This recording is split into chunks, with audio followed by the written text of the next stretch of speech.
রেগা রেগা মা এভাবে, ঠিক আছে? আমি একবার করে বলবো, তোমরা সবাই একসাথে সা রে গা মিলিয়ে কিন্তু, হ্যাঁ আবার সা রে গা রেগা মা গা মা পা মা পা ধা পা ধা নি ধা নি সা সা নি ধা নি ধা পা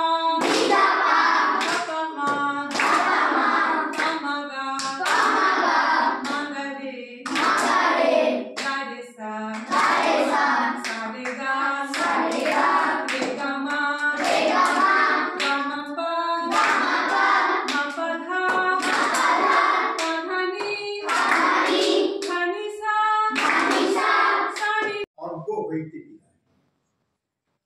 রবি ঠাকুরের একটা কবিতা আছে, স্বর্গ হইতে বিদায়।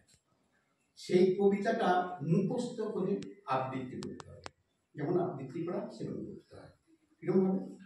দেখবে শুরু হয়, ম্লান হয়ে কণ্ঠে মন্দার মালিকা, হে মহেন্দ্র দিব্যাবিদ জ্যোতির মালিকা, মলিন ললাটে। এই যেমন এ হয়, মহালয় হয়, দেবে স্কেলটা উপর দিকে তুলছো, আবার নিচের দিকে নামাচ্ছ। আবার এই কবিতাটার মধ্যে এরকম ছন্দটা এত ভালো মিল আছে যে এই কবিতাটাকে যদি আবৃত্তি করে, এই আপ ডাউন করে যেমন এতে হয়, মহালয় হয়, সেই মহালয়ের মতো করে এই আবৃত্তিটা করা যায়, তাহলে কিন্তু গলাটা অনেকদিন তৈরি হয়। ঠিক না? আচ্ছা, এখন তোমরা গলা তৈরি মোটামুটি এটা জেনে গেলে যে এই প্রসেসে করলে, বাড়িতে করলে, প্র্যাকটিস করলে ভালো হয়। এইবার আর একটা জিনিস তোমাদের দেখাবো।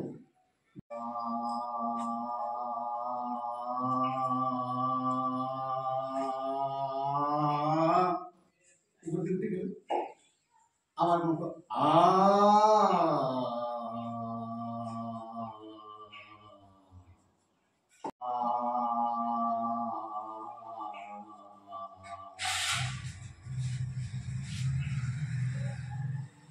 দেখবে হারমোনিয়াম রিডিং নিচের দিকে, এদিকে একটা স্কেল আছে, এদিকে এদিক থেকে যে স্কেলটা আসবে নিচের দিকে যত উপরে যাবে তত রেঞ্জটা পাবে।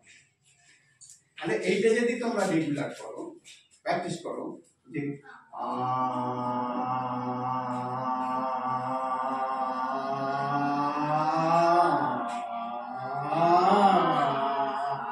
এই যে